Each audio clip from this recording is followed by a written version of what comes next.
The digital এডুকেটের নতুন একটি ভিডিওতে সবাইকে স্বাগত। আমি তোমাদের বাংলা বিষয়ের শিক্ষক বিপুল স্যার চলে আসলাম নতুন একটি ভিডিও নিয়ে।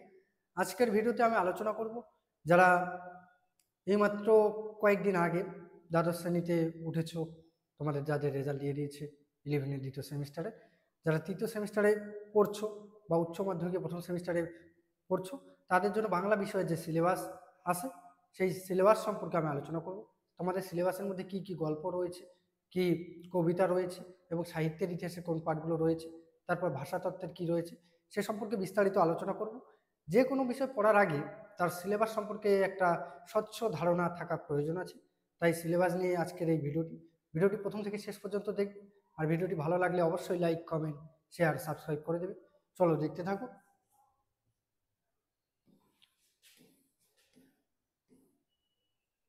তৃতীয় সেমিস্টারের সিলেবাসে প্রথমে যে গল্প রয়েছে, গল্পটার নাম কি? গল্প আদরিণী। কার লেখা? প্রভাত কুমার মুখোপাধ্যায়। এই যে প্রভাত কুমার মুখোপাধ্যায়ের আদরিণী গল্পটা একটা পশুকে নিয়ে লেখা, একটা হাতিকে নিয়ে, হাতিকে নিয়ে লেখা গল্প। এই যে প্রভাত কুমারের এটি একটি বিখ্যাত গল্প। এই গল্পের মধ্যে একটা হাতিকে পাবো বা একটা পশু কেন্দ্রিক গল্প, পশুকে কেন্দ্র করে ট্রাজিক একটা গল্প, ট্র্যাজেডির গল্প, করুণ রসের গল্প আদরিণী। তারপরে কবিতা। কবিতা কি কি রয়েছে দেখো। অন্ধকার লেখাগুচ্ছ। কার লেখা? শ্রীজাত। অন্ধকার লেখাগুচ্ছ কার লেখা? শ্রীজাতের। তারপরে দিগ্বিজয়ের রূপকথা। কার লেখা? নবনীতা দেবসেন। দিগ্বিজয়ের রূপকথা গল্প গেল একটা আদরিণী। তারপরে কবিতা দুটো, অন্ধকার লেখাগুচ্ছ, দিগ্বিজয়ের রূপকথা। এরপরে দেখো প্রবন্ধ। প্রবন্ধ রয়েছে একটা, কি? বাংলা ভাষা। কার লেখা? স্বামী বিবেকানন্দ। এই যে স্বামী বিবেকানন্দের একটা প্রবন্ধ পাচ্ছি, কি? বাংলা ভাষা। এই প্রবন্ধের মধ্যে বাংলা ভাষাকে নিয়ে বিস্তারিত আলোচনা করা হবে। মূলত বাংলা ভাষার যে উপভাষাগুলো আছে তার মধ্যে রাঢ়ী উপভাষা বা কলকাতার যে উপভাষা রয়েছে সেই ভাষা নিয়ে এখানে আলোচনা করা হবে। এরপরে দেখো ভারতীয় গল্প। ভারতীয় গল্প বা ভারতীয় গল্প বলতে ভারতবর্ষেরই অন্য ভাষার বা অন্য সাহিত্যের গল্প বাংলা ভাষায় অনুবাদ করা হয়েছে সেরকম একটি গল্প। কার লেখা? গল্পটার নাম কি? পোটরাজ, শঙ্কর রাও খারাট। এই যে পোটরাজ গল্পটা কার লেখা? শঙ্কররাও খারাট। অনুবাদ সুনন্দন চক্রবর্তী। এরপরে আন্তর্জাতিক কবিতা। এরপরে ভারতীয় নয়, আন্তর্জাতিক, যেটাকে বলছে ইন্টারন্যাশনাল বা আন্তর্জাতিক কবিতা। এই আন্তর্জাতিক কবিতা কার লেখা? তার সঙ্গে কবিতাটা কার লেখা? Pablo Neruda. অনুবাদ শক্তি চট্টোপাধ্যায়।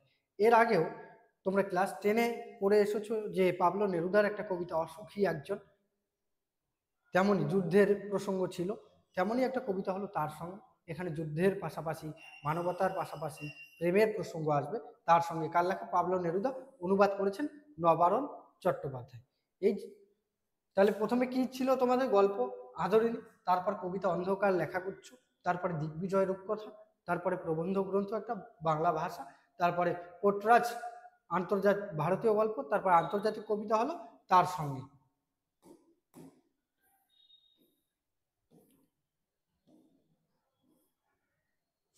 এবারে দেখো ভাষা। ক্লাস 11-এও ভাষা পড়ে এসেছো, ভাষা পাঠ। ভাষা থেকে প্রথম অধ্যায় কি? ভাষা বিজ্ঞান ও তার শাখা প্রশাখা। ভাষা বিজ্ঞান। এই যে ভাষা বিজ্ঞানে আলোচ্য বিষয় কি, এখানে কি থাকবে ভাষা বিজ্ঞানের মধ্যে? ভাষা বিজ্ঞান সম্পর্কে, যেখানে ভাষা সম্পর্কে বিজ্ঞানসম্মতভাবে আলোচনা হবে সেটাই হলো ভাষা বিজ্ঞান। এই যে ভাষা বলতে কোন ভাষা সম্পর্কে আলোচনা হবে? বাংলা ভাষা। এই যে বাংলা ভাষার পাশাপাশি তুলনামূলক ভাষা বিজ্ঞানের আলোচনা হবে, ঐতিহাসিক ভাষা বিজ্ঞান, সামাজিক ভাষা বিজ্ঞান। এই যে ভাষা বিজ্ঞান সম্পর্কে বর্ণনামূলক ভাষা বিজ্ঞান।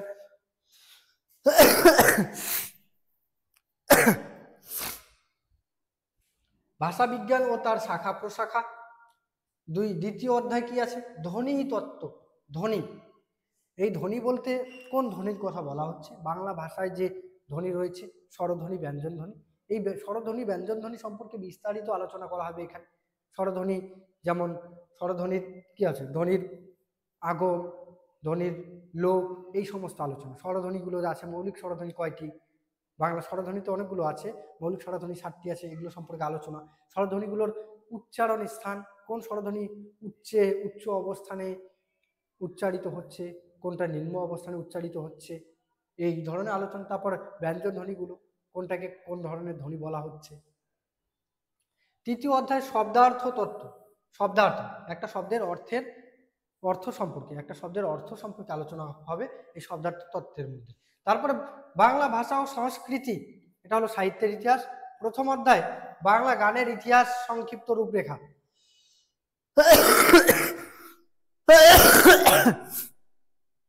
এই যে বাংলা ভাষা ও সংস্কৃতি বা সাহিত্যের ইতিহাসে প্রথমে কি রয়েছে, প্রথম অধ্যায় বাংলা গানের ইতিহাস সংক্ষিপ্ত রূপরেখা। বাংলা গানের যে ইতিহাস আছে, সেই প্রাচীন কাল থেকে বাংলা গানটা কিভাবে আসছে, সেই চর্যাপদ হয়ে তারপর শ্রীকৃষ্ণ কীর্তন থেকে মঙ্গল কাব্যগুলো হয়ে তারপর আধুনিক যুগের যে গানগুলো আছে সেই গানের বিস্তারিত আলোচনা, গানের ইতিহাস সম্পর্কে আলোচনা হবে এখানে।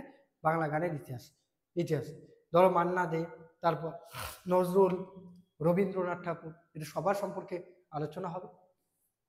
দ্বিতীয় অধ্যায় বাঙালির বিজ্ঞান চর্চার সংক্ষিপ্ত পরিচিতি।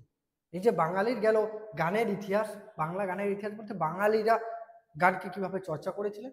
এরপরে বাঙালির বিজ্ঞান চর্চার ইতিহাস, বিজ্ঞান চর্চা, আচার্য জগদীশ চন্দ্র বসু, প্রফুল্লচন্দ্র রায়। এই যে বিজ্ঞান চর্চা বলতে এখানে বিজ্ঞান চর্চার পাশাপাশি যে বিভিন্ন ধরনের কারিগরি শিক্ষা, এগুলোও আসবে। তারপরে তৃতীয় অধ্যায় কি আছে, বাঙালির ক্রীড়া সাংস্কৃতিক সংক্ষিপ্ত পরিচয়। এরপরে আসছে বাঙালির খেলাধুলা, বাঙালির খেলাধুলা সম্পর্কে বিস্তারিত আলোচনা। এই খেলাধুলা বলতে দাবা, হাডুডু, তারপরে কুস্তি, তারপরে ধরো ক্রিকেট, ফুটবল, এই সমস্ত ধরনের খেলাধুলা সম্পর্কে বিস্তারিত আলোচনা হবে এখানে। এই খেলাধুলা সৌরভ গাঙ্গুলি পর্যন্ত আসবে। এই গেল তোমাদের তৃতীয় সেমিস্টারের সিলেবাস। এবারে নম্বর বিভাজন দেখে নাও, কোথা থেকে কত নম্বর থাকবে।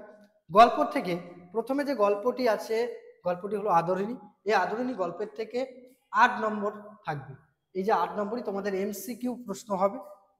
তারপরে কবিতা দুটো আছে, কবিতার থেকে 7 নম্বর, দুইটা কবিতার থেকে 7 নম্বর। দিগ্বিজয় রূপকথা। তারপরে প্রবন্ধ থেকে বাংলা ভাষা নামে প্রবন্ধ থেকে 5 নম্বর। তারপরে দেখো ভারতীয় গল্প ও আন্তর্জাতিক কবিতা, ভারতীয় গল্প আন্তর্জাতিক কবিতার থেকে 5 নম্বর। তারপরে ভাষা, এই যে ভাষা পাঠটার থেকে, ভাষার থেকে 10 নম্বর থাকবে। ভাষাটা ভালো করে পড়তে হবে, ভাষার থেকে যে স্বরধ্বনি ব্যঞ্জনধ্বনি সম্পর্কে বিস্তারিত আলোচনা, তারপর শব্দার্থ তত্ত্ব সম্পর্কে আলোচনা, ভাষা বিজ্ঞানের বিভিন্ন শাখাগুলো সম্পর্কে বিস্তারিত আলোচনা, এই ভাষার থেকে 10 নম্বর থাকবে। তারপরে বাংলা ভাষা ও সংস্কৃতি সাহিত্যের ইতিহাস থেকে 5 নম্বর। টোটাল তোমাদের 40 নম্বরের পরীক্ষা হবে। এই ছিল বাংলা বিষয়ের তোমাদের তৃতীয় সেমিস্টারের যে বাংলা বিষয়ের সিলেবাস এবং তার নম্বর বিভাজন সম্পর্কে আলোচনা। আর আশা করি এই ভিডিওটি দেখলে তোমাদের সিলেবাস সম্পর্কে একটা স্বচ্ছ ধারণা জন্ম নেবে। আর তোমরা প্রতিনিয়ত নতুন নতুন ভিডিও পাওয়ার জন্য আমাদের দ্য ডিজিটাল এডুকেটর চ্যানেলটির সঙ্গে জুড়ে থাকো। প্রতিটি বিষয়ের এখানে ভিডিও দেওয়া হয়, আর ভিডিওগুলি দেখলে তোমরা অবশ্যই উপকৃত হবে। ধন্যবাদ।